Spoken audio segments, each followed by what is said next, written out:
household consumption.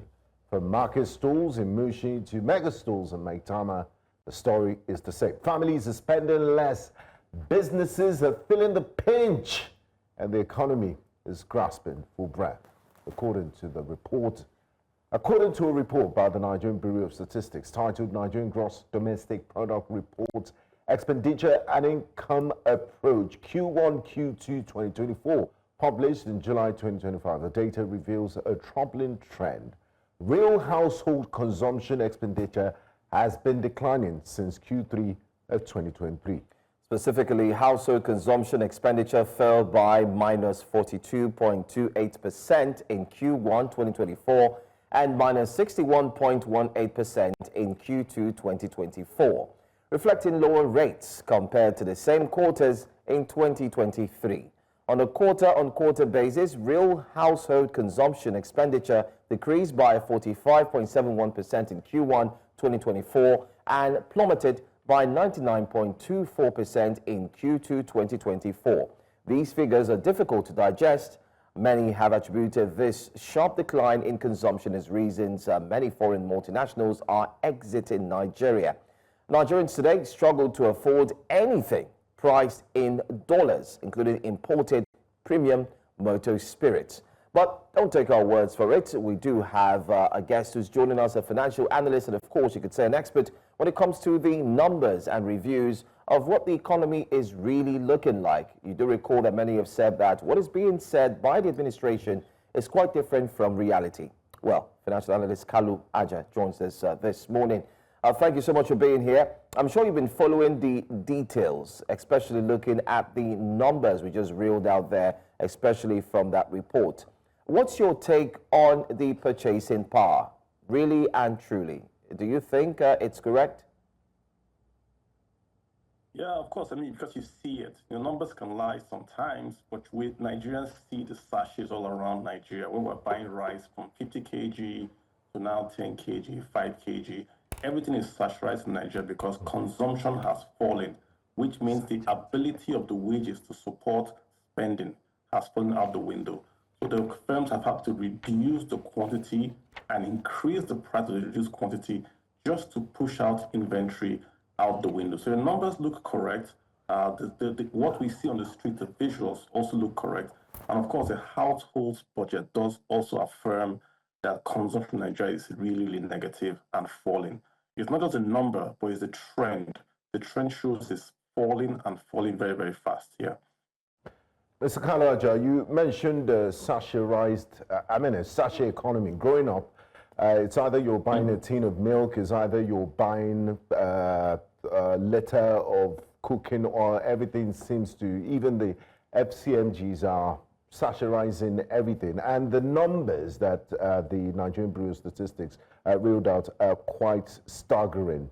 Household consumption fell by over 60% year-on-year in Q2 2024. From your perspective, what are the key structural or policy-driven factors driving this collapse in consumer spending? Yeah, at the very, very heart of it is the fall in real wages. Real wages mean wages that can beat inflation. Nigeria just increased minimum wage to 70,000 naira. Before it was 30 for a long while. But inflation over a decade or even over 2 decades has galloped. So the wages Nigerians get cannot keep pace with inflation. Now, if you look at the household budgets for Nigerians, 50% is spent on food. We just rebase that now to about 40%. What we're seeing is that when food prices go up, wages go all to food. Hence, there is nothing to consume outside food. You pay for food, rent, perhaps education. There is nothing left over to consume. And we are going into credit to basically buy food to survive. So those are the structural problem is the high inflation that has removed the purchasing power of the naira. Naira is no longer a store of value. It's now a means of exchange. And the rate of increase in salaries has not kept pace with the rise in prices. So that's really the heart of it. It's a food story. It's not really it's a food story. Food in Nigeria has gone up.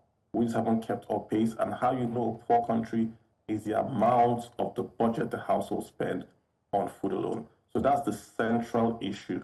Food inflation, destroying wages, and not keeping pace with inflation. And are the projections that things will get better or worse? And I ask this because we see that this year, for example, there have been situations where a number of people have had to move to IDP camps, farms have been attacked, people who have had to deal with the flood. Do we foresee that this might also impact consumer power, and how bad do you think it will? Well, there are two ways to look at this. I think I saw a report that said malnutrition in Nigeria had gone up, right? I think from the UN or something like that, it had gone up. But the government has also allowed food imports to come in duty-free. They had that policy that was passed. It's now being implemented. That's why you see inflation coming down a bit officially in Nigeria. So without that policy being passed, it would have been far, far worse.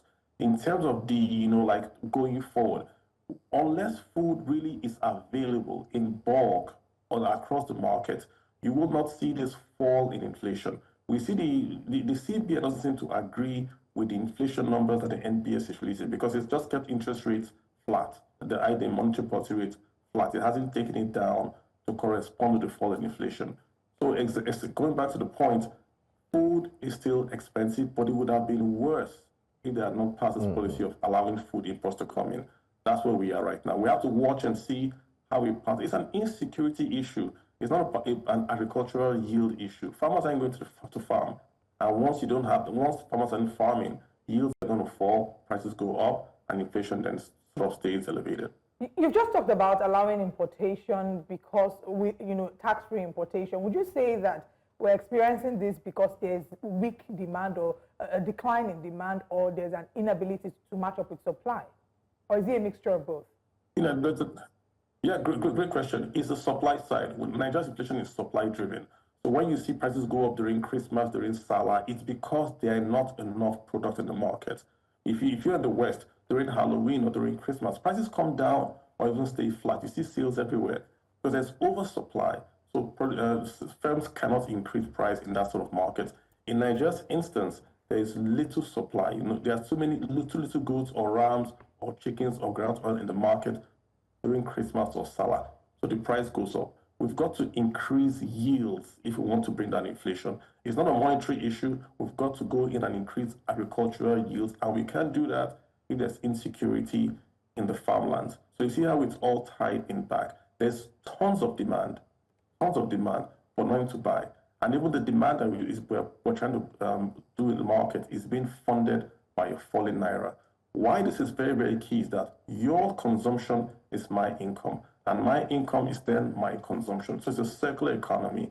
If we don't consume, the economy cannot grow, GDP cannot grow, jobs cannot be created, SMEs in Nigeria will die. So consumption is a key hidden thing that we're not really talking about that much. All right, there are mentions of structural reforms, especially by this administration. Structural reforms were looked at to enhance long-term economic efficiency. There was also fiscal and monetary policies. Do you think these monetary policies are equally affecting what we have today? Even though the CBN at some point has come out to say that the economy is stabilizing and so on and so forth, are these policies really working? Well, the CBN's core mandate is inflation. In Nigeria, we don't have a full employment mandate, which means they're not really concerned with jobs. Their key mandate is inflation. They've done that. So in the textbooks, when inflation is rising, you have to raise interest rates to fight inflation. CBN has done that very, very well. The problem is when you raise interest rates, you kill local, small, and medium enterprises. So there's always a balance. If you look at the US, there's always a stimulus. When they raise interest rates, they give you an outer stimulus. Nigeria has got to look at the growth side now. I think we focus too much on the monetary side. Are you fighting only inflation? What about the SMEs? Can we then have, even if it could be a special fund or something targeted to create jobs? Because if you fight inflation to zero and there are no jobs, what really have you done? So I understand what the CBN is doing, but monetary policies alone cannot increase the supply of food. So the CBN is fighting with one hand a battle it cannot win by simply increasing or reducing MPR. There has to be with the executive guys, we've got to do insecurity, bring that down, then the monetary policies can then work. Remember, like I said, it's a food issue. So we can't raise interest rates and then rice is produced in Kebbi. We've got to allow rice in Kebbi to flow from Kebbi to Lagos, and that reduces inflation on its own, even without printing or monetary pressures on the naira. Let's look at the bigger picture beyond monetary policy rates. Now, there's also talks of multinationals exiting the country and local businesses cutting costs. Are we now in a feedback loop where low consumption leads to job cuts, which then further depresses spending? How do we break out of this cycle? Yeah, you're right. I mean, if you can't consume, if you can't afford a bottle of Coke, then what's Coca-Cola doing here? So like you said in your intro, once it's dollar is attached to it, Nigerians can afford it. Anything at all dollar is attached to it, because a dollar is nearly 1,500. So it's very, very expensive for Nigerians to afford. A bag of rice is nearly 80% of minimum wage, 70,000, bag of rice about 50,000. So if you don't consume, no one's going to come here and sell. No one has bought a fridge or a car or an air conditioner. Maybe if you know any middle class person in Nigeria that buys a fridge every 2 years or an air conditioner every 3 years, it doesn't happen. We buy food, we just pay and move on. So if we don't spend, the SMEs, the multinationals cannot create revenues and sales to maintain an office in Nigeria. They rather sell to us but not maintain the office that pays a salary, the research folks, and then that then affects our economy because we don't have that GDP or the foreign direct investments that those companies bring. So yes, it's a negative feedback loop, and you've got to break that feedback loop by boosting consumption of Nigerians, by increasing their real wages, not wages. NLC is focusing on wages, but the real wages, i.e. inflation indexed wages. Wages don't have to go up. Costs in Nigeria really have to come down. And that's what we're not focusing on. We're focusing too much on the income and ignoring the costs. Honestly, and that really makes sense, because if someone is earning 70,000 and you increase it to 100,000, bag of rice is still very expensive. Yeah. So it doesn't really make so much of a difference. You've made several suggestions. One of them is you talked about 90-day suspension of illegal and illegal taxes. Would you like to maybe expand on that?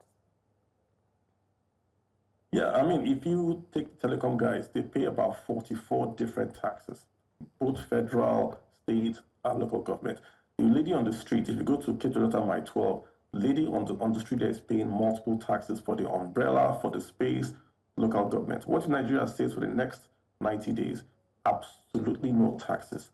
Local, federal, state, across the board, everyone. Just give everyone a breather. So that income we have, folks can even say, okay, I'm supposed to have paid this, I'm supposed to have paid this tax. Maybe I use that to pay down a debt or to buy something. We want to boost consumption. It's like a reverse stimulus. Instead of the government giving you money in cash, government is saying the money you have, you keep more of it.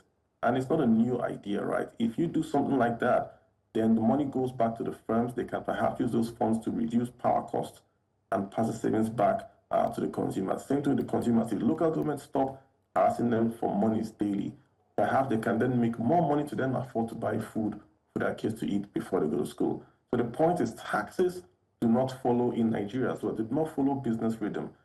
In the West, once business is down, the governments come and say, we're going to pause taxes, we're going to reduce your property taxes. Here in Nigeria, taxes are front-loaded and are expected to pay irrespective of your business income. The new tax policy has sort of changed that. But we're talking about across the board, especially at the local state level.